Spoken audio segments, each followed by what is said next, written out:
Hello everyone, welcome back to my channel. I'm here to do more missing women and children cases. We are here to break the codes if we see any. We are here to see where their bodies are located, if they know.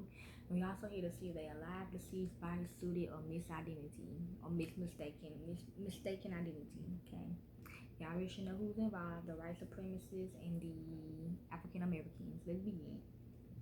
This is about another young student that went to Texas middle school. And I know Fred 13, 14, I don't know. Her real name is Kaelia. I'm gonna spell it out for you.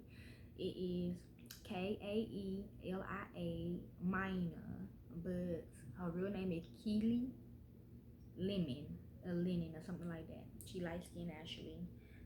Brittany Perry did it because she told Brittany Perry she needed some deodorant. Okay. So this spelled Kaelia Minor, 17, was stabbed to death by girl during fights over cell phone. She didn't tell her in private, she told her in front of a lot of people, okay? Something like that. That's how she looks, and she's saying, so you want to be a ghetto black bitch? I'm going to turn you into a ghetto black bitch. What she's saying. Because she's saying the girl, Keely is saying she likes it. How she looks, misidentity.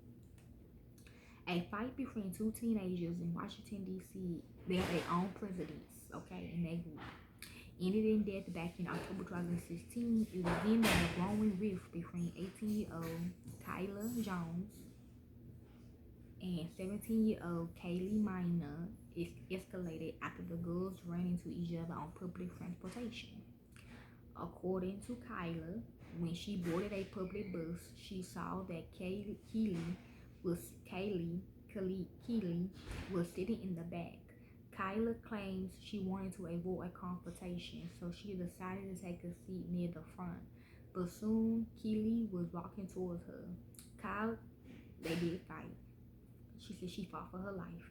Kaelia kept a knife on her person for protection, so she allegedly put it on her lap so Kaylee could see that she was armed. Kaelia said that Kaylee told her to put the knife away or she would rob her. During the argument between the girls, someone on the bus attempted to pull them apart. During the fray, Keely reportedly took Kaelia's phone and made a swift exit off of the bus. Kaelia was hot on her heels and armed with her knife. The verbal incident became a physical altercation once the ladies collided at a nearby intersection. Witness told authorities that during the fight, Kaelia stabbed Kaylee, and once the 17-year-old was down on the ground, Kaelia began searching her body for her cell phone. People at the scene claimed that Kaelia was shouting that she didn't care about Kaylee and just wanted to get her phone back. Kaelia told police that she never believed Kayla was seriously hurt, so once she located her phone, she fled the scene in an Uber and later tossed the knife in a sewer. She's saying it's still there. She's saying shake that sewer. Okay. Or her real body could be in a pipe or a sewer. The weapon was later found by authorities. This is also how she looks. Yes, it is. The two girls had multiple confrontations throughout the year, but the crux of their animosity hasn't been made clear. Kaylee Minor was a senior at Calvin Coolidge High School at the time of her death and was reportedly the captain of the dance team and a good student. Kaylee has been accepted into college and was only 3 blocks away from home when she was stabbed in the street. We forgive you, but it hurt us. Because at the end of the day, God wants us to forgive. Kaylee's cousin, Sheena, Chenna, Latta, Latta, said, but it hurt so bad. She's saying Latta got parts of her though.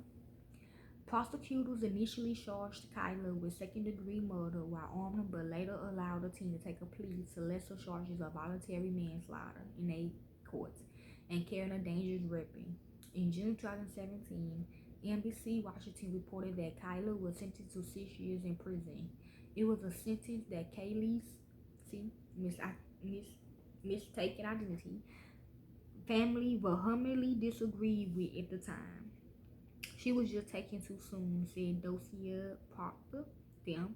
Kaylee's mother years ago, Docia, also stated that she forgave Kyla for what happened that fateful day. She's saying no, with a smile on her face. She was supposed to take her SAT exam Wednesday for college. She was supposed to graduate next year in June. She was supposed to take her school class pictures next month. No parent should have to bury their child. It's just tragic for both me and the person who did this and her family. Because there's two losses here. Nobody should have to go through this. Okay? So you have to help with this case, y'all can. I don't do it for the fame or the money. I do it for this what I love to do. Okay? My peace. One more.